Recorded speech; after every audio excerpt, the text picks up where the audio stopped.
L'évangile de Jean 1, chapitre 1, du verset 35 à 42. Le lendemain, Jean était encore là avec 2 de ses disciples. Et ayant regardé Jésus qui passait, il dit, « Voilà l'agneau de Dieu. » Les 2 disciples l'entendirent prononcer ces paroles et lui dirent, « Jésus. » Et ils suivirent Jésus. Jésus se retourna et voyant qu'ils le suivaient, il leur dit, « Que cherchez-vous » Ils lui répondirent, « Rabbi, ce qui signifie maître, où demeures-tu » Venez, leur dit-il, et voyez. Ils allèrent et y virent où il demeurait, et y restèrent auprès de lui ce jour-là. C'était environ la 10e heure. André, frère de Simon-Pierre, était l'un des 2 qui avait entendu les paroles de Jean et qui avait suivi Jésus. Ce fut lui qui rencontra le premier son frère Simon, et il lui dit, « Nous avons trouvé le Messie, ce qui signifie Christ. » Et il le conduisit vers Jésus. Jésus, l'ayant regardé, dit, « Tu es Simon, fils de Jonas. Tu seras appelé Céphas, ce qui signifie Pierre. » Seigneur, ta parole est la vérité. Sanctifie-nous par cette vérité. Amen. Chers frères et sœurs en Christ, le lendemain, Jean était de nouveau là, avec 2 de ses disciples. C'est ainsi que démarre le passage que nous venons d'écouter. Pour éviter toute confusion entre l'évangéliste Jean, puisque le texte vient de l'évangéliste Jean, et le témoin dont on nous parle, il appelle Jean, mais c'est celui qu'on appelle également Jean-Baptiste. Alors j'utiliserai plutôt Jean-Baptiste pour le désigner, pour éviter toute confusion avec l'évangéliste. Donc, c'est ainsi que démarre le passage que nous venons d'écouter, avec la première phrase, « Le lendemain, Jean était de nouveau là ». Donc, Jean, c'est Jean-Baptiste. Cela signifie que nous sommes à l'intérieur d'une histoire qui a commencé depuis un moment. Pour bien comprendre de quoi il s'agit, nous devons remonter à ce qui précède. Nous nous situons en effet au 3e jour d'un récit dont Jean-Baptiste est l'un des principaux personnages. Ce récit comprend plusieurs épisodes. Le premier l'opposait à des prêtres et à des lévites. Ils ont été envoyés par les autorités juives qui étaient curieuses de savoir qui il était. Il se définit alors comme la voix de celui qui crie dans le désert. Et il leur annonce l'arrivée de quelqu'un de plus grand que lui. Le 2e épisode commence avec l'arrivée de Jésus. Jean-Baptiste témoigne de celui qu'il est. « J'ai vu l'Esprit descendre du ciel comme une colombe et demeurer sur lui. Il est le Fils de Dieu et celui qui baptise dans l'Esprit Saint, dit-il. » Avec le texte qui nous est proposé aujourd'hui, nous entrons dans le 3e épisode. Et cet épisode répond à la question: comment être le témoin qui conduit à Jésus?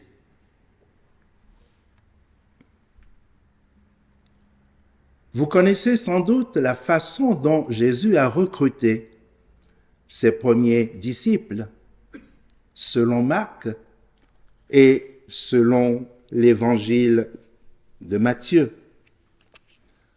Il les voit pécher et les appelle à sa suite. Le point de vue adopté par l'évangéliste Jean est tout à fait différent. Jean-Baptiste est le témoin qui montre la voie et qui indique le chemin. C'est lui qui révèle à ses deux disciples qui est Jésus. Voilà l'agneau de Dieu, leur dit-il. Nous découvrons là le processus par lequel se transmettait la foi en Israël, la tradition des pères. Dans les pays africains, on parle de tradition orale et elle continue de jouer un rôle très important. Suffit-il simplement d'indiquer? La parole doit faire son effet, d'où l'importance de l'écoute. Ils entendirent ces paroles et suivirent Jésus. Mais comment entendre? S'agit-il simplement d'une perception sensorielle, par les oreilles? Au-delà, c'est plutôt une écoute faite dans la confiance et qui s'accompagne d'obéissance. On se laisse porter par ce que l'on entend. Cela signifie que cette parole doit tomber dans une oreille éveillée, dans une terre favorable.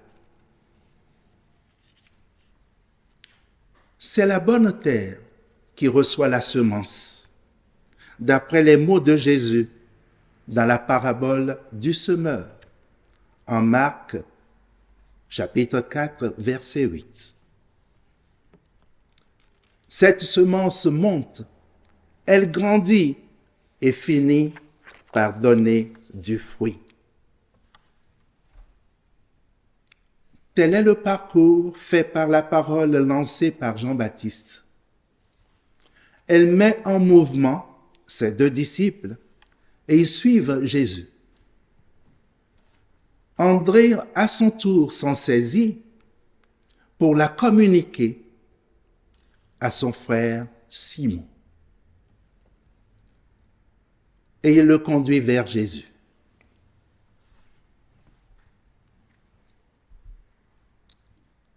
Chers amis, comment pouvons-nous faire entendre la parole de Dieu aujourd'hui?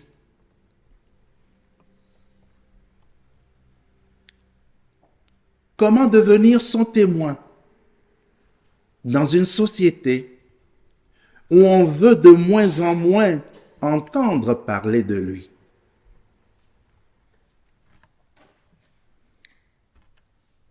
Ces questions rejoignent une des préoccupations de l'Église protestante unie de France.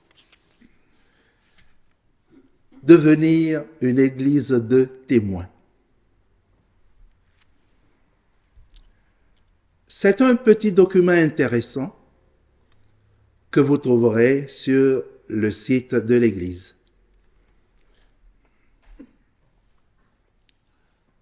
Elle appelle à considérer la sécularisation de la société française, non comme un malheur, mais au contraire, comme une chance.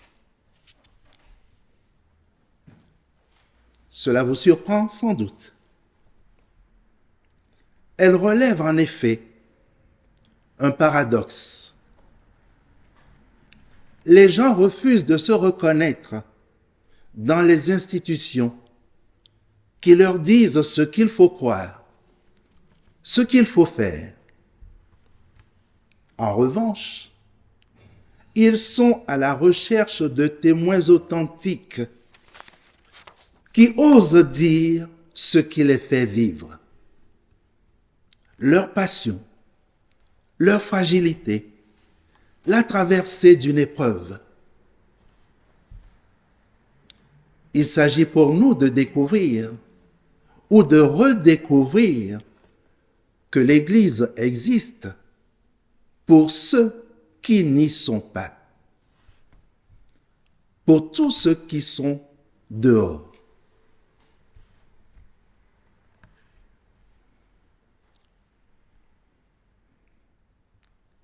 Être un témoin authentique signifie-t-il se mettre soi-même en avant?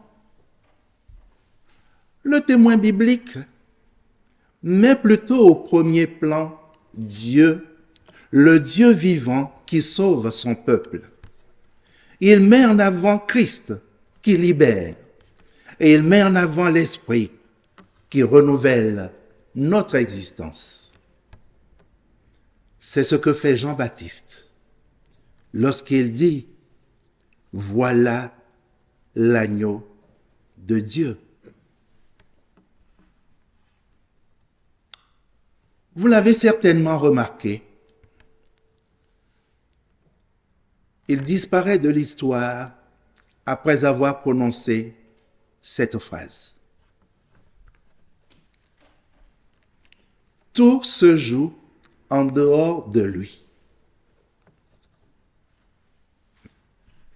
Vous pouvez me rétorquer avec raison. Il n'est pas donné à n'importe qui d'être Jean-Baptiste. Dieu lui parle. Il est son envoyé et il est dans sa confidence. En une phrase, il trace la destinée de Jésus, c'est-à-dire son parcours. Ensuite, sa parole est efficace. Elle porte immédiatement son effet. Elle amène les 2 disciples qui étaient avec lui à le quitter pour suivre Jésus.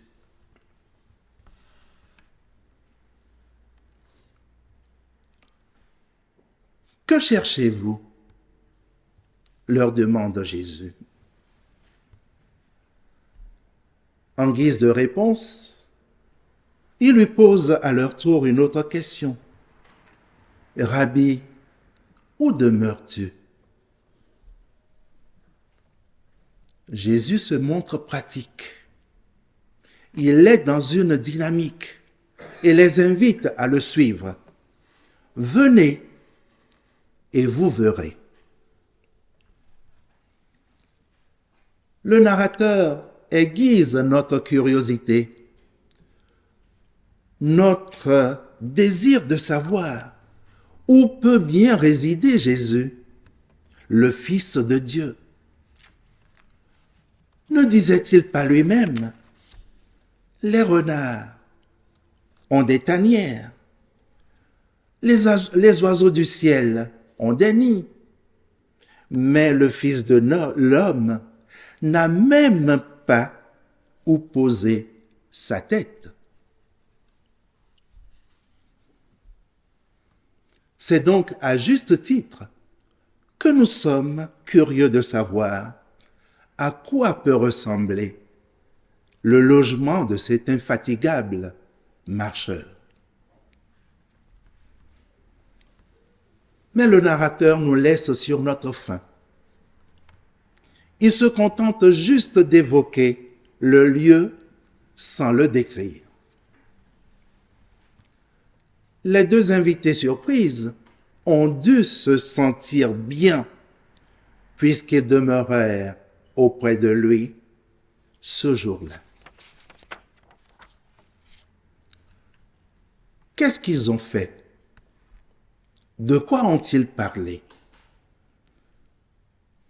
L'évangéliste ne dit rien à ce sujet. Nous découvrons simplement qu'André, l'un des deux disciples, était dans une quête, une recherche. Ils étaient à la recherche du Messie, puisqu'ils l'ont trouvé. Et Jésus révèle de son côté qu'il a une connaissance parfaite de tout. Un regard lui suffit pour dire qui est en face de lui. Il connaît son nom, l'identité de son père, mais il lui donne une nouvelle identité. Toi, tu es Simon, fils de Jean, lui dit-il en le regardant. Eh bien, tu seras appelé Képhas, ce qui se traduit Pierre.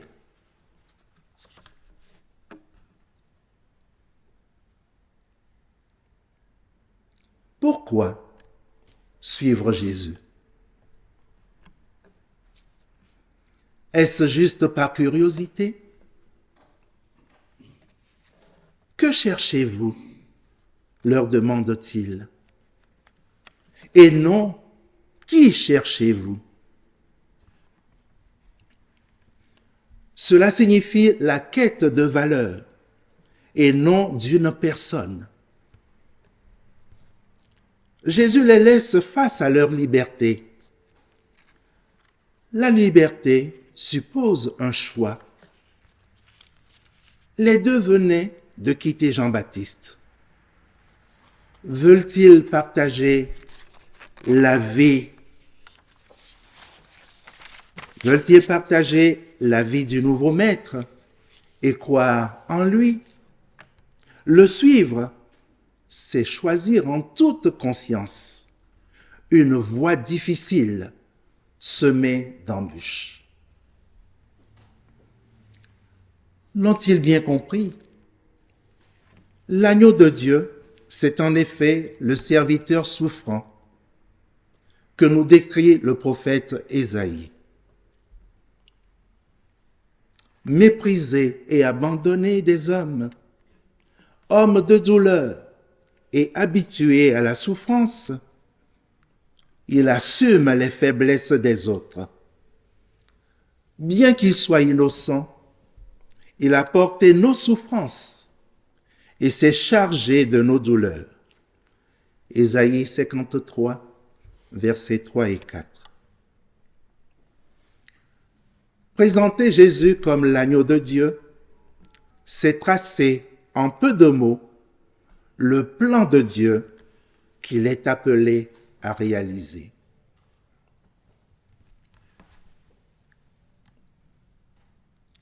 Chers amis, en ce début d'année, que cherchez-vous?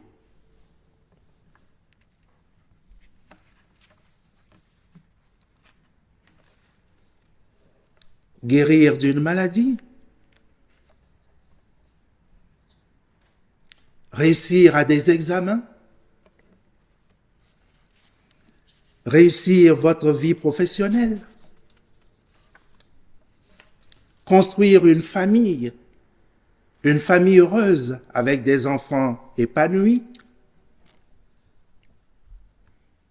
Ce sont des préoccupations tout à fait légitimes. Au-delà de ces besoins qui nous semblent importants, nous avons surtout une quête de sens et de plénitude de vie. Où la trouver? À quoi la relier?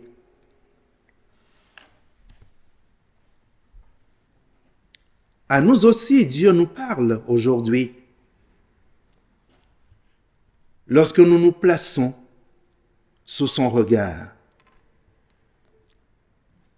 il nous parle par son esprit à travers les textes bibliques. C'est pourquoi l'évangéliste Jean nous exhorte à être ou à devenir des témoins authentiques qui conduisent à Jésus. Il s'agit pour nous de créer un espace pour que se réalise la rencontre entre les personnes qui cherchent et le Seigneur.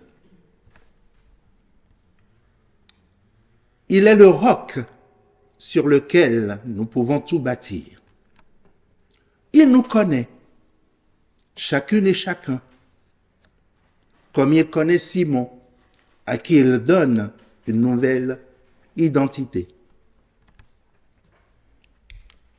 Devenir des témoins authentiques, c'est oser dire à nos contemporains comment sa parole nous fait vivre et grandir.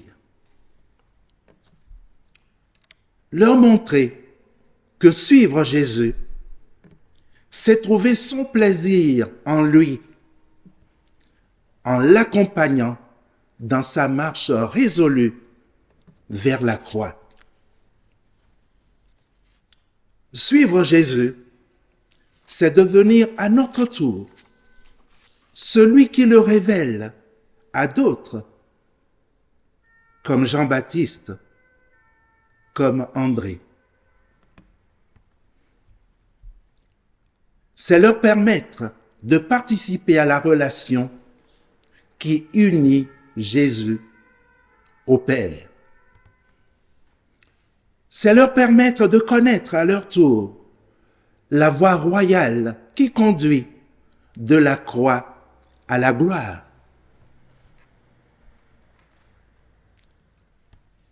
Choisir Jésus,